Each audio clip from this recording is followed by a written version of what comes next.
ကဘာစွမ်းရမ်းမရှိတဲ့အာကာသထဲမှာကြာချင်းစွာနေထိုင်ပြီးတဲ့နောက်ကဘာမြေကိုပြန်ရောက်လာတဲ့အခါမှာအာကာသရင်မှုတွေဟာချက်ချင်းလမ်းမလျှောက်နိုင်ပဲအခက်အခဲတွေနဲ့ကြုံတွေ့ရတတ်ပါတယ်။ဘာကြောင့်အဲ့လိုဖြစ်ရတာလဲ။အာကာသထဲမှာခန္ဓာကိုယ်ကိုထိန်းထားတဲ့ကြွက်သားတွေဟာအရင်လှုပ်ရှားမှုမရှိတဲ့အတွက်ကြောင့်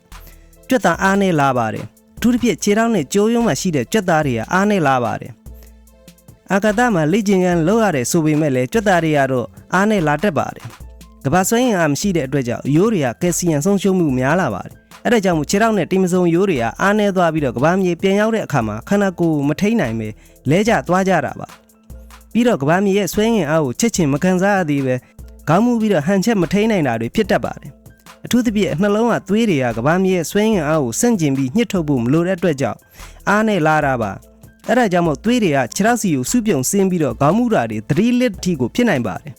အဲ့ဒါကြောင့်အာကာသရင်မှုတွေကကဘာမြေပြန်ရောက်တဲ့အခါမှာကိုယ်လက်လှုပ်ရှားမှုကုထုံးနဲ့အခြားပြန်လည်တန်ဆွမ်းရေးလုပ်ငန်းတွေကိုလှုပ်ဆောင်ကြရပါတယ်